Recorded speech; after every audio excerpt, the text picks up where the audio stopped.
आज हम लोग पढ़ने जा रहे हैं ऑक्सैलिक अम्ल का रासायनिक गुण तीसरा नंबर। किससे क्रिया? अमोनिया। अमोनिया से क्रिया। अमोनिया का फार्मूला सबको पता है, NH3 होता है जी। ये रहा ऑक्सैलिक COOH। COOH किससे क्रिया करेगा? NH3 से। चलो एक मिनट इधर समझते हैं। ऑक्सीजन को छोड़कर हाइड्रोजन आएगा किसके पास? नाइट्रोजन से लगने के लिए। तो नाइट्रोजन कितना बॉन्ड बनाता है हाइड्रोजन के साथ लल्ला? 3 बॉन्ड बनाता है। 3 बॉन्ड बना लिया। एक हाइड्रोजन उड़ के आएगा, एक यहां पे लग जाएगा। 4। सबको पता है कि नाइट्रोजन जैसे ही 4 बॉन्ड बनाएगा, एक नाइट्रोजन पे क्या लग जाएगा? प्लस, यानी NH4 प्लस। तो हाइड्रोजन निकलने से ऊपर क्या लगा? माइनस। हाइड्रोजन निकलने से ऊपर क्या लगेगा? माइनस। जब H के निकलने से माइनस लगेगा और यहां पर जुड़कर ये प्लस बना लेगा, ये प्लस वाला का इसके पास जाएगा भागकर, पुनः माइनस वाले के पास जाएगा भागकर। इसलिए क्या बन जाता है? COO NH4, एकल बॉन्ड COO NH4। यहां पर फिर से रिपीट कर देते हैं, COO हुआ, H के निकलने से O पर क्या लगा? माइनस, और यहां पर NH4 पर प्लस है, यह प्लस वाला फिर से माइनस के पास आकर जुड़ के NH4 बना लेगा। कोई दिक्कत है क्या? कितना लगा अमोनिया के कण? 2। ये रहा ऑक्सैलिक ऑक्सैलिक अम्ल रहा, और ये रहा अमोनिया गैस, और ये बन गया अमोनियम। NH4 को क्या कहते हैं? अमोनियम। अमोनियम। और जब यह छट जाता तो ऑक्सीलेट बन जाता है, तो इसको क्या कहते हैं? ऑक्सीलेट। अमोनियम ऑक्सीलेट बन गया। कोई दिक्कत है क्या? साधारण सी परिभाषा है कि ऑक्सैलिक अम्ल अमोनिया से क्रिया करके अमोनियम ऑक्सीलेट बनाता है। रिएक्शन लिख लो। अगली हेडिंग, उष्मा का प्रभाव। क्लीन कर दे रहे हैं पूरा।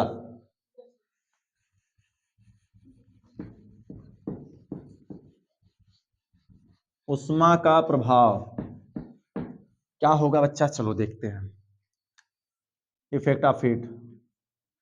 उष्मा का प्रभाव क्या होगा लल्ला? A number, B number, C number, D number देखेंगे करके।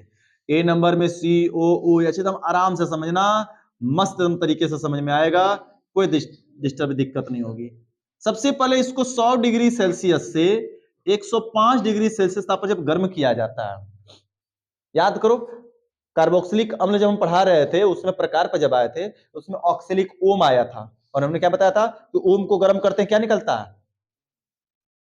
ओम से क्या निकलता है? हवन से धुआं, यानी कार्बन डाइऑक्साइड। भूल गए इतना जल्दी? ओम से निकले धुआं यानी कार्बन डाइऑक्साइड, साग से निकले पानी यानी H2 निकलता है, और एडिपिक से क्या निकलता है? कार्बन डाइऑक्साइड और जल दोनों निकलता है। तो यहां से ये मिल जाएगा CO2, और क्या निकल जाएगा? H, और यह H चला जाएगा इस C के पास आक्रमण करेगा और जुड़ जाएगा। क्या बनाएगा भैया? जरा ध्यान से बताना देखकर। CO2 निकला प्लस, यह बॉन्ड टूटा तो कार्बन के एक बॉन्ड की कमी होगी ना, उस बॉन्ड की कमी को कौन पूरा कर दे जाकर? H, और H जुड़कर क्या बना दिया? HCOOH। इसको तो कहते हैं कार्बन डाइऑक्साइड, लेकिन इसका नाम क्या हो जाएगा? Formic acid. वही क्या? फार्मिक अम्ल ना है यह? फार्मिक अम्ल। यानी कि जब ऑक्सैलिक अम्ल को कितना पर बच्चा? 100 से 105 पर गर्म करते हैं तो कार्बन डाइऑक्साइड और क्या बनाता है? ऑक्सैलिक एसिड बनाता है। अब इसी को B नंबर पे आते हैं, उष्मा का प्रभाव। जब इसी ऑक्सैलिक एसिड को टेम्परेचर बढ़ा दिया जाए, एकदम 200 डिग्री सेल्सियस पर टेम्परेचर पर किया जाए, तो क्या बनेगा? तो कुछ अलग बनेगा। यहां से निकलेगा OH, देखो कुछ इस तरीके से, यहां से यह निकला CO2, यह निकलेगा OH और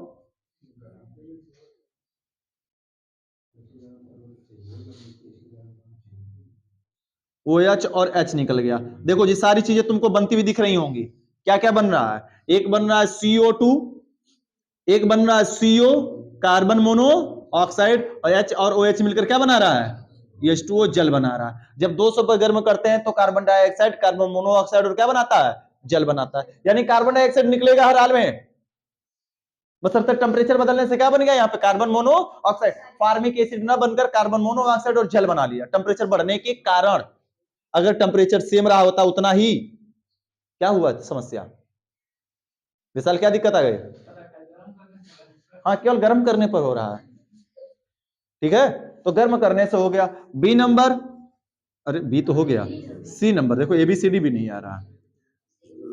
COOH, ये भैया अब यहां पर आ जाएगा सांद्र H2SO4 की उपस्थिति में 95 डिग्री सेल्सियस पर गर्म करेंगे आप। कितना पर टेम्परेचर हो गया? 95 डिग्री पर। तो फिर वही बात निकलेगी जो इसमें निकला था, क्योंकि सांद्र H2SO4 की उपस्थिति होने के कारण यहां से निकलेगा CO2, यहां से निकलेगा OH, H मिलकर H2O, बाकी कार्बन मोनोऑक्साइड। क्या बना? CO2 CO और प्लस H2O। अगर पेपर में आया कि फार्मिक अम्ल से, ऑक्सैलिक अम्ल से फार्मिक अम्ल का निर्माण कीजिए, तब ऊपर वाला लिखोगे। ऑक्सैलिक अम्ल से कार्बन मोनोऑक्साइड का निर्माण कीजिए, ये वाला चाहे ये वाला कर सकते हो सकता पेपर में आ गया कि क्या होता है जब कार्बन मोनोऑक्साइड को 200 डिग्री पर गर्म करते हैं, या क्या होता है जब कार्बन मोनोऑक्साइड को शांत सल्फ्यूरिक अम्ल की उपस्थिति में 95 पर गर्म करते हैं, या फिर कह दिया कि क्या होता है जब 100 से 105 पर गर्म करते हैं। तो ये तीनों भी क्रिया जानना। 100 से 5 पर गर्म करेंगे 105 पर, तो कार्बन डाइऑक्साइड और फार्मिक अम्ल बनाएगा। और जब टेम्परेचर बढ़ गया या उपस्थिति आ गई तो कार्बन डाइऑक्साइड, कार्बन मोनोऑक्साइड और जल बनेगा। ये टूट जाता है इन दोनों में आकर। मामला समझ में आ गया? बस यही था और कुछ नहीं, परिभाषा कुछ नहीं लिखना है, या हेडिंग डालकर रिएक्शन लिख लो, तीनों ABCD। अरे सोडियम, ए बच्चा अगली हेडिंग सोडियम कार्बोनेट से क्रिया। सोडियम कार्बोनेट से क्रिया चौथा नंबर, कौन सा number? 4 number, 5 number, sodium carbonate से क्रिया। ये भैया सोडियम कार्बोनेट का फार्मूला COOH, COOH। ये ऑक्सैलिक एसिड है, इसकी क्रिया Na2CO3 से कराओगे। भैया सबको पता है सोडियम लालची आदमी अत्यधिक क्रियाशील हाइड्रोजन को क्या करेगा? विस्थापित। एक सोडियम इसको विस्थापित कर देगा जी, करेगा कि नहीं करेगा? जब विस्थापित कर देगा तो क्या बना लेगा? COONA और हो जाएगा COONA और प्लस याद करो H मिलकर H2CO3, और H2CO3 कैसा होता है बच्चा? दुर्बल, और दुर्बल होता तो टूट जाता H2O प्लस CO2 में, और यह बन गया सोडियम ऑक्सीलेट। क्या कहेंगे? Sodium oxalate. एक बात अब बताते हैं यहां पे समझना। अब कोई भी धातु का कार्बोनेट दे दे, याद करो जैसे कि हमने तुम्हें बताया था एसिटिक में, प्लस एक लॉन्ग बताया था ना, और उसको मैंने मिटा दिया था कि तुम खुद से कर सकते हो। कोई भी धातु का कार्बोनेट दे दे, किसी भी धातु का सल्फेट दे दे, या खुद उठाकर धातु दे दे, अगर वह क्रिया करेगा ऑक्सैलिक से तो केवल किस पर अटैक करेगा? हाइड्रोजन पर, और हाइड्रोजन को क्या करेगा? विस्थापित। अगर हम कहें यहाँ पे सोडियम क्रिया करने आ रहा है तो सोडियम इन दोनों को हटा देगा, हाइड्रोजन गैस निकाल देगा और सोडियम दोनों जगह पर लग जाएगा। अगर हम यहाँ पे बोले कि नहीं ये कैल्शियम से क्रिया कर रहा है, देखो जी जैसे हमने बोला कि COOH की क्रिया किससे करा रहे हैं? कैल्शियम से, और कैल्शियम जाएगा हाइड्रोजन को लात मार के भगा देगा, COO दोनों की वैलेंसी, इसकी वैलेंसी 2 जुड़ गया, कैल्शियम एसिटेट हो गया। अगर हम ये पे कहते हैं कैल्शियम की जगह पोटेशियम आ जाए तो क्या करेगा भैया? पोटेशियम की संयोजकता 1 होती है तो K1 ऊपर, 1 K कहां लगेगा? नीचे। क्लियर है? अगर यहीं पर पुनः किसकी बात कर ले हम? जिंक की, तो जिंक की संयोजकता कितनी होती है? 2। एक ऐसे लगकर जेडीएन एक दूसरे से क्या होगा? जुड़ जाएगा, जेडीएन बना लेगा, जिंक ऑक्सीलेट कहेंगे इसको। अब इसके साथ में कार्बोनेट लगा हो या फिर क्या लगा हो? सल्फेट लगा हो, वह हर हाल में वह धातु हाइड्रोजन को क्या करेगा? केवल कौन से धातु हैं? ली, क, बा, सरकाना, मंगल, मंजन करके फेकअप, कोनी, सले, यानी जो हाइड्रोजन के ऊपर के जितनी धातुएं हैं वो सारी की सारी हाइड्रोजन को क्या करेंगी? रिप्लेस करने का काम करेंगी। क्या वो सारी अभिक्रिया लिखना पड़ेगा? समझ में बातें आ गई ना? सीधा सीधा ये फंडा जानते रहो, और यहां पर इसका रासायनिक गुण खत्म होता है, रिएक्शन उतार लो। सोडियम कार्बोनेट से क्रिया का उपयोग लिखते हम लोग हैं। नहीं जी, हेडिंग बची है, फास्ट काम करोगे खत्म हो जाएगा है? आज खत्म करके इसको छोड़ेंगे, या तो ये उपयोग। पहला नंबर सबसे सिक्योर काम करते हैं अरविंद से सोच समझ कर काम। पहला नंबर उपयोग में लिखो, प्रयोगशाला में अभिकर्मक के रूप में बच्चा। पहला नंबर प्रयोगशाला में अभिकर्मक के रूप में, और ये भाई बॉन्डवा कहाँ कहाँ के बीच में लगाई है, कहाँ लगा है यह बॉन्ड, सी से सी के बीच लगा है कि ओ से ओ के बीच में लगा है बॉन्ड। जी बगलिया में बैठे प्रियंका कम से कम बताती इस पगली को। प्रयोगशाला में विकर्मक के रूप में। दूसरा नंबर फार्मिक अम्ल बनाने में, फार्मिक अम्ल बनाने में, फार्मिक अम्ल बनाने में। दूसरा नंबर, अरे वही अगला बात है, दूसरा मतलब अगला, कार्बन मोनोऑक्साइड बनाने में, कार्बन मोनोऑक्साइड बनाने में, औषधि बनाने में, औषधि बनाने में। चलो फटाफट इस लेसन को खत्म किया जाए। कोई दिक्कत भैया, किसी को समस्या? लल्ला हमारे बता दो। देखो हेडिंग एक लास्ट हेडिंग बची है हम लोगों की। हाँ भैया देखो,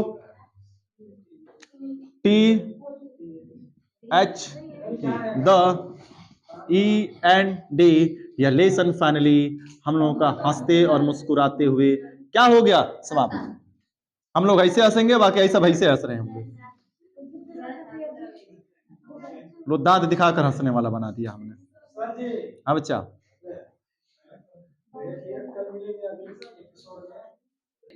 फाइनली सुनो हमारी बात को। यह 8वां यह जो लेसन है 8 नंबर का लेसन है जी।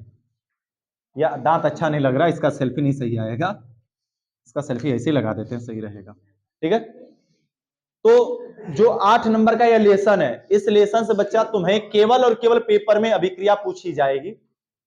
हमने पूरा बता दिया कहां कहां से कितना नंबर आएगा। एल्डिहाइड से कितने नंबर का पूछा जा सकता है, 2 नंबर का। उसमें कनिजारो, एल्डोल, टेसनको, जितने भी नेमिंग रिएक्शन है इसको तो पूरा याद कर लेना। एल्डोल, क्रॉस एल्डोल, ये सब पूरा याद होना चाहिए तुमको अच्छे से। फिर एसीटोन में आते हैं, एसीटोन में भी जो सारी चीजें बताई गई हैं, पिकेनॉल बना होगा, बना था ना पिकेनॉल, याद करो या भुला गए हो? क्लोरिटॉन बना होगा, जो इंपॉर्टेंट चीजें बताई गई हैं, यह सब कुछ वहां से। कार्बोक्सिलिक से तुमको 4 नंबर का पूछेगा, जो कार्बोक्सिलिक अम्ल खत्म हुआ पढ़ते हुए, यहां से 4 नंबर का। तो यह पूरा लेसन 8 नंबर का है, अच्छे तरीके से इसको पढ़ के तैयार कर लेना। अब हम लोग शुरू करने जा रहे हैं 7 नंबर का लेसन। अब अगला लेसन है 7 नंबर का, जिसको हम लोग शुरू करेंगे अगले टर्न से।